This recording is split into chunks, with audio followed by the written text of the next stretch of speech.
Deep in the earth where narrow caverns spiral down into the damp, shadowy region known as Rekos, a servant of the Dark Lord threw open the doors of the stone palace, slowing his haste into the dim throne room.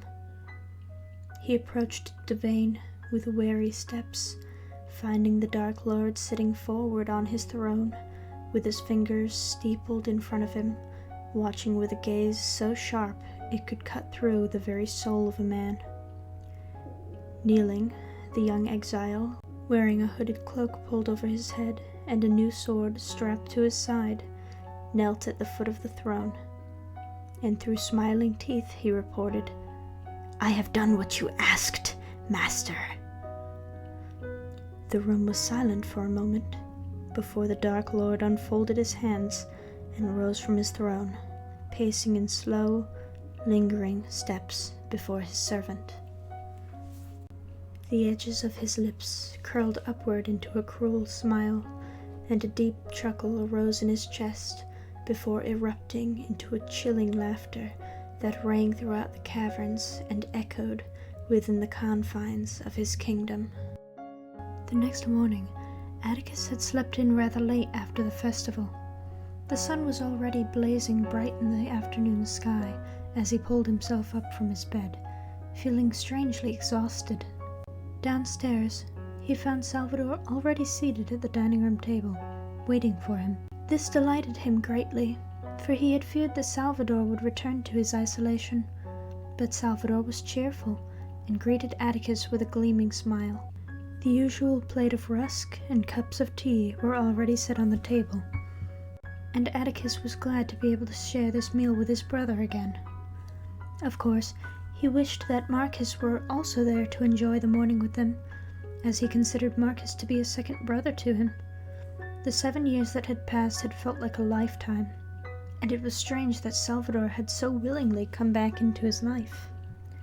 But Adakis could not have been more pleased by this surprise. Sitting across from his little brother, he claimed one of the teacups and brought the steaming drink to his lips. But as he took the first sip, he gazed at Salvador over the brim of his cup.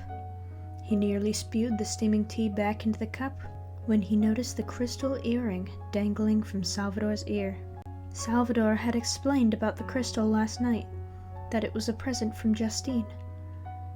She had claimed that it had been blessed by the goddess and would bring him good fortune, but to see it dangling from Salvador's ear was somewhat of a shock. The ear was a dark red color, bruising badly, and a dark circle of dry blood circled around the hook of the earring in his lobe. Adakis stared transfixed at the spot for a moment, unable to believe that Salvador had forced the sharp hook through his ear firmly enough to draw blood and push through to the other side. He felt his stomach turn as he imagined what it must have felt like to pierce the skin. Adakis saw a grin creep over his brother's face, and Salvador chuckled when he saw the shock on his face. Adakis turned his face away, lowering his cup onto the table before asking Salvador why he had done it. Salvador shrugged his shoulders, stating that it had not been very painful at all. He said that he was proud to wear a piece that had been blessed by the goddess and given to him by such a beautiful woman. But Adakis was still disturbed at the thought of Salvador having pushed the hook through his skin to have the crystal dangle from his ear. Pushing away the thought, he nodded and told his brother that it was an interesting piece. Salvador's grin widened as he replied, stating that it was, for sure, an eye-catcher. Adakis snatched a piece of rusk off the plate between them, but before biting into it, he unfastened the top button of his vest and lifted a thin twine loop from around his neck.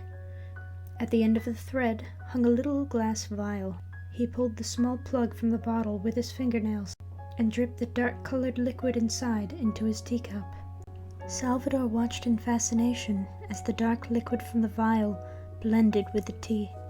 After Adakis had resealed the bottle and slid it back beneath the collar of his vest, Salvador asked curiously what he had done. Adakis tapped at the vial which was hidden beneath the vest, stating that he was building an immunity to snake venom by taking small doses of it daily.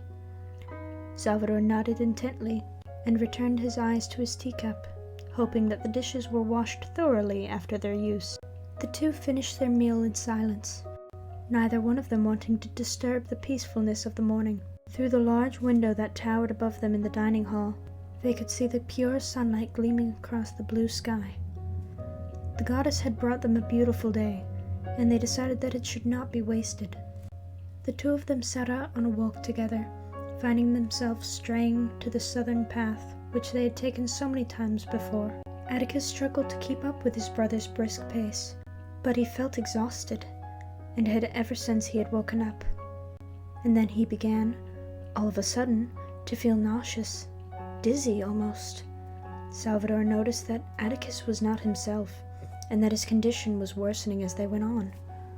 So he urged them to return, and Adakis made no attempt to argue. His eyes were disfocused, and his stomach lurched with each step by the time they arrived back at the castle gates. Once inside the grand doors, Adakis collapsed onto the stone tile, and was carried into the sitting room. The news of the ill-stricken prince spread over the northern kingdoms like a wildfire, and it was only a matter of hours before Marcus learned of his friend's illness. Despite several protests, Marcus set off in his sailboat for Callister. Adakis was lying ill to some unknown sickness, and Marcus dreaded the thought that he could lose his friend forever. And alone, to wait helplessly for the news of his brother, Salvador paced back and forth in his chamber. But as Salvador paced, and Marcus was arriving at the shore, the cause of Adakis' sickness was discovered. Drawing out the sword from the sheath that hung on his belt, the dark-colored blade was inspected. The blade was composed of iron and silver melted down together. Silver is a common metal in the royal household, for it reacts with contact to poison.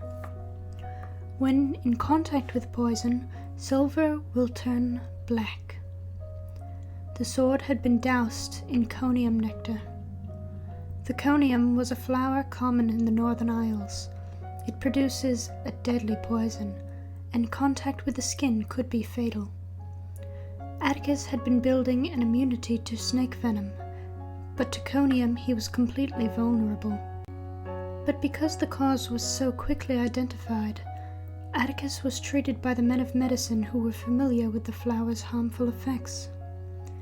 It was 2 full days before Adakis awoke from the grog of near death, and another day before his strength returned. And during that time, both Salvador and Marcus were at his side. Members of the army of Callister were sent into the marketplace of Kenadak to search for the sword trader who had sold the poison blade to Adakis. But they would not find him, for he had returned to his master in the caverns of Rekos, deep below them.